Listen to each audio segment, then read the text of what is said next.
ਓ ਮਿੰਨਾ ਮਿੰਨਾ ਪੱਬਾਂ ਉੱਤੇ ਪਾਉਂਦੀ ਭੰਗੜਾ ਵੀ ਕੁੜੀ ਜੱਟ ਨੂੰ ਪੱਟਣ ਦੀ ਮਿੰਨਾ ਮਿੰਨਾ ਪੱਬਾਂ ਉੱਤੇ ਪਾਉਂਦੀ ਭੰਗੜਾ ਵੀ ਕੁੜੀ ਜੱਟ ਨੂੰ ਪੱਟਣ ਦੀ ਮਾਰੀ Facebook, Instagram reel, short stories থেকে শুরু করে ভিডিও কন্টেন্টে সাধারণ থেকে সেলিব্রিটি হয়ে ওঠার গল্প যেন ঘরে ঘরে দিন দিন বাড়ছে এবং সাথে মিলছে জনপ্রিয়তা, আবার সাথে মিলছে বেশ ভালো ইনকাম। এ তো বেশ ভালো ব্যাপার। সমস্যাটা কোথায়? সমস্যাটা ঠিক সেই জায়গাতে যেখানে একটা ছোট্ট শিশুই হয়ে উঠছে সোশ্যাল মিডিয়া কন্টেন্ট।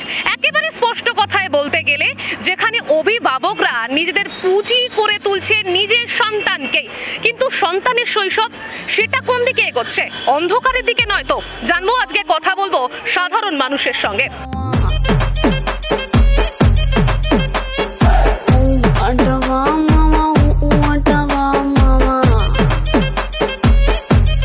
আমরা কোনো কিছু ভার্চুয়াল ওয়ার্ল্ডে নিজেদেরকে তখনই গুলিয়ে ফেলি, নিজেদেরকে কিছু থেকে, রিয়ালিটি থেকে আমরা এসকেপ করছি, আমরা পালাচ্ছি, কোনো কিছু থেকে পালাচ্ছি। সেই গ্ল্যামারাস ওয়ার্ল্ড, সেই রিলস, সেগুলোর মাধ্যমে নিজেকে ইনভলভ করে আমরা আমাদের মূল যে লক্ষ্য সেটা শুধু আমাদের দোষ নয়, আমাদের কিন্তু সেভাবে ম্যানিপুলেটও করা হচ্ছে, যেটা আমরা ছোটরা, যারা ছোট বাচ্চা তারা বুঝতে পারছে না। কারণ আমাদের যে মূল ভিশন, মেন এইম, জীবনের যে আরও কিছু করার আছে সেখান থেকে যাতে ডিস্ট্র্যাক্ট হয়ে যায়, সেই জন্য একটা সিচুয়েশন ক্রিয়েট করা হয়েছে, যার জন্য তারা এই রিলসের মাধ্যমে নিজেদেরকে শোকেস করার মাধ্যমে একটা কম্পিটিশন, একটা সিউডো কম্পিটিশনের মধ্যে নিজেকে কিন্তু জড়িয়ে ফেলেছে। এবং বাবা মার ক্ষেত্রেও বলবো যেটা আমরা তো খুব হ্যান্ডস অন, মানে প্র্যাকটিক্যালি ফিল করি যে তারাও বাচ্চাদেরকে এভাবে নিজেদের দায়িত্ববোধ বা সব কিছু থেকেই একটা মানে পালিয়ে গিয়ে তারা বাচ্চাদেরকে এইভাবে, মানে সেই কঠোর ব্যাপারটা যেটা আমাদের সময় ছিল সেটা কিন্তু আর নেই।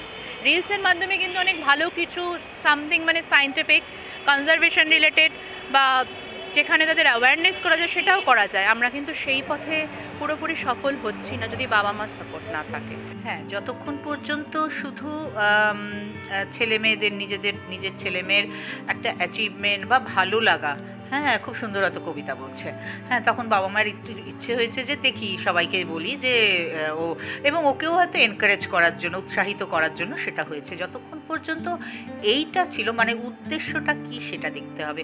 উদ্দেশ্যটা যতক্ষণ পর্যন্ত আমার শিশুকে উৎসাহিত করা, ততক্ষণ পর্যন্তই আমরা সেটাকে শিশু অধিকারের মধ্যে দেখব। কিন্তু উদ্দেশ্যটা যদি আমার ইনকাম করা হয়ে যায় আমারই অজান্তে, কিন্তু সেটা অ্যাবিউজের জায়গায় পৌঁছে যাবে। মানে বাচ্চা চাক না চাক, আমি কিন্তু ইনকামটা যদি আমার উদ্দেশ্য হয় তাহলে তাকে আমি মানে উৎপীড়নের জায়গায় চলে যাবে। যাই বল, কেন বলছিস না, কালকে একটা কবিতা দিয়েছি আজকে কেন দেব না, হ্যাঁ কালকে বেশ সুন্দর তুই অভিনয়টা করেছিস। আর তারপরে কি হয়, এই সোশ্যাল মিডিয়াটায় কি হয়, ফিডব্যাক পাওয়া যায়, হ্যাঁ, হুইচ ইজ মোস্ট ইম্পর্টেন্ট।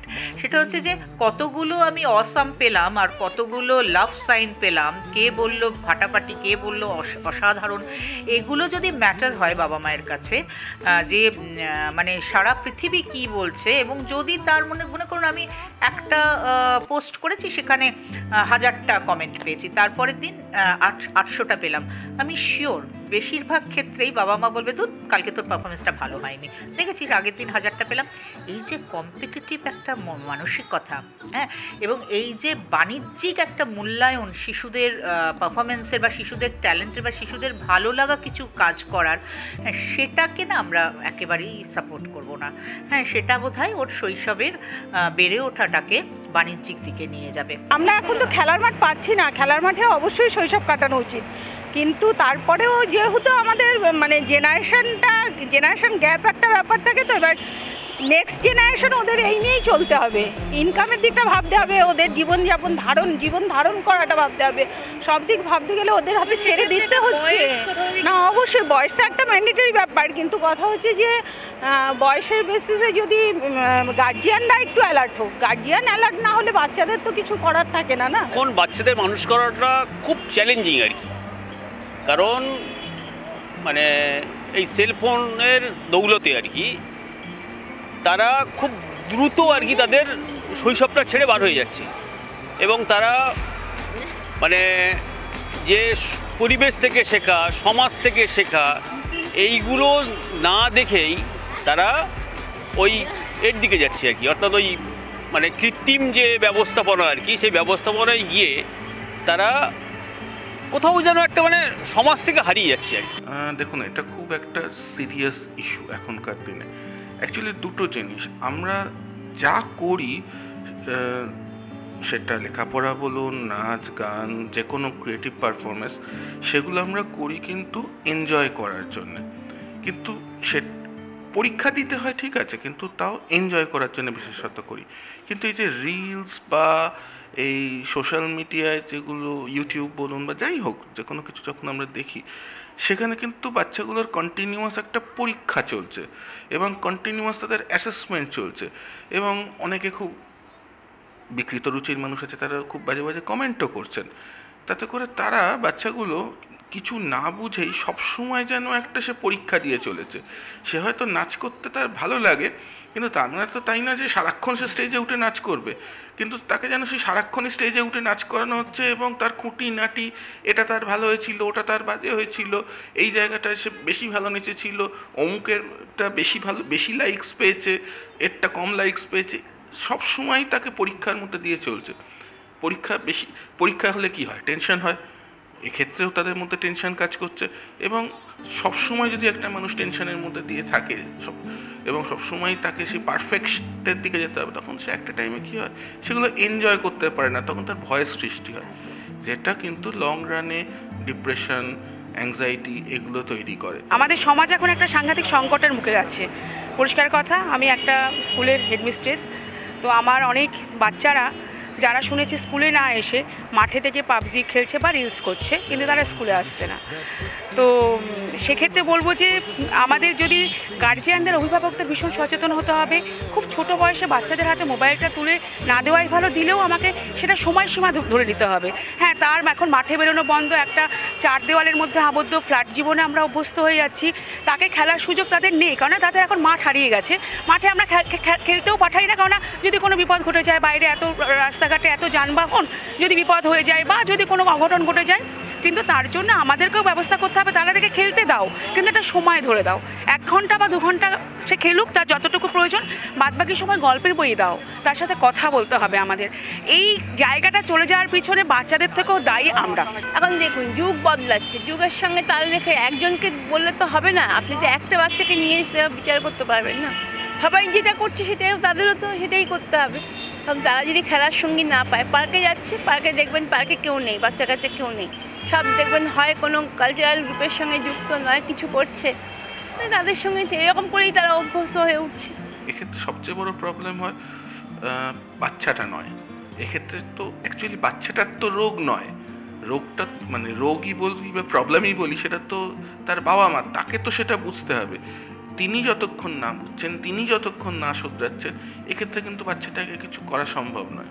করা উচিত কি, বাচ্চাদের একটু, ওদের যে চাইল্ডলেস আছে ওদের একটু টাইম দেওয়া যাক, মানে এ নাকি উপরে ওদের ইনকামের জন্য ইনভলভ করা যাক। কি বাচ্চাদের ইনকাম মানে ওটা শো হয়ে গেছে, বাবা মাটা ইনকাম আসছে, চলো ঠিক আছে ওদেরকে মধ্যে একটু বাচ্চাদের, ওদের মানে চাইল্ডলেস যা আছে ওদের একটু এনজয় করতে, কারণ কি এটা চাইল্ড, একটা তো এজ ব্যাপারে, এটা চাইল্ডের একটা এজ ব্যাপারে, তাকে হচ্ছে এনজয় করা যাক। তারপরে ওরা যখন অ্যাডাল্ট হবে তো নিশ্চয়ই ওরা হবে। তো ওরা এখন বাবা মারা চাইছে কি, যখন চাইল্ড থেকে ইনকাম করছে, তো ইনকাম সোর্স হয়ে গেছে আমার এটাতে। কি কি আমি পাবলিক ফোরামে আনতে পারি, কি কি আমার নিজস্ব, আমার বাচ্চার নিজস্ব, হ্যাঁ, সেই ধ্যান ধারণাটা সকলের থাকা দরকার। হ্যাঁ, যা কিছু আমার বাচ্চা বা আমার প্রাইভেট লাইফ, অনেকে হয়তো ভালো লাগে, আমি মানুষের ভালো লাগা নিয়ে রেশনিং করতে পারবো না, কিন্তু তবু আমি বলবো যে সচেতনতা দরকার, যে কোন জিনিসগুলো, আমরা তো অনেক সময় বিরক্তও হই, একেবারে সবাই দেখে ঠিক কথা, হয়তো ভিউয়ার্স বাড়ছে, কিন্তু বিরক্তিও হয়, কি এগুলো দেয়, এরকমও ভাবি। তো বিশেষত দেখুন অ্যাডাল্টরা কী করছে, প্রাপ্তবয়স্করা কী করছে, সেক্ষেত্রে প্রাপ্তবয়স্কদের আইনি ব্যবস্থা আছে, সেখানে যদি তারা আইন লঙ্ঘন করেন তাহলে তারা সেই রকম আইন আছে, ল অ্যান্ড এনফোর্সমেন্ট আছে, তারা তার ব্যবস্থা নেবে। কিন্তু শিশু অধিকার সুরক্ষা আয়োগের পক্ষ থেকে আমরা মনে করি যে শিশুর অধিকার, শিশুর ভালো থাকা, তার যে শৈশবের আনন্দ, তা যদি বাবা মা বা পরিবার বা তার চারপাশের যে স্টেকহোল্ডাররা রয়েছেন, হ্যাঁ, তাদের কি বলবো, অতি উৎসাহে সেটা যদি বিঘ্নিত হয় এবং সেটা যদি আমাদের নজরে পড়ে এবং আমাদের কাছে কোনো অভিযোগ আসে, তাহলে আমরা পদক্ষেপ নেব।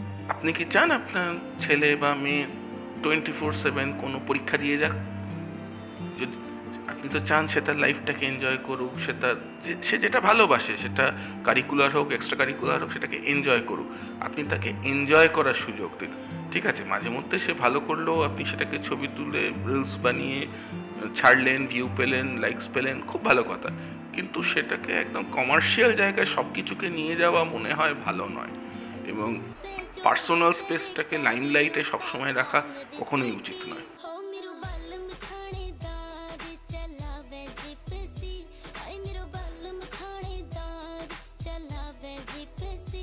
এই সময় দাঁড়িয়ে আমরা প্রতিনিয়তই কিন্তু নিজেদেরকে আপডেট করছি। তো সেই জায়গায় দাঁড়িয়ে বর্তমান প্রজন্ম নিজেদেরকে আপডেট করবে, এটাই তো স্বাভাবিক। কিন্তু যখনই একটা ছোট্ট শিশু বয়সের আগেই ছুটতে শুরু করে, বা বলা ভালো তাদেরকে ছোটানো হয়, অস্বাভাবিকতা কিন্তু সেইখানেই। কি বলুন তো, এই যে অভিভাবক, এই শব্দটা ছোট্ট হলেও এই শব্দটার দায়িত্ব কিন্তু বড্ড বেশি ভারী। তাই সতর্ক হতে হবে আপনাকে, সতর্ক হতে হবে আমাদেরকে। তাহলেই হয়তো এই ছোট্ট ছোট্ট শিশুগুলোর শৈশব অনেকটা সুন্দর হয়ে উঠবে। ক্যামেরায় স্নেহাঙ্কুরের সাথে রিয়া রিপোর্ট, এস নিউজ।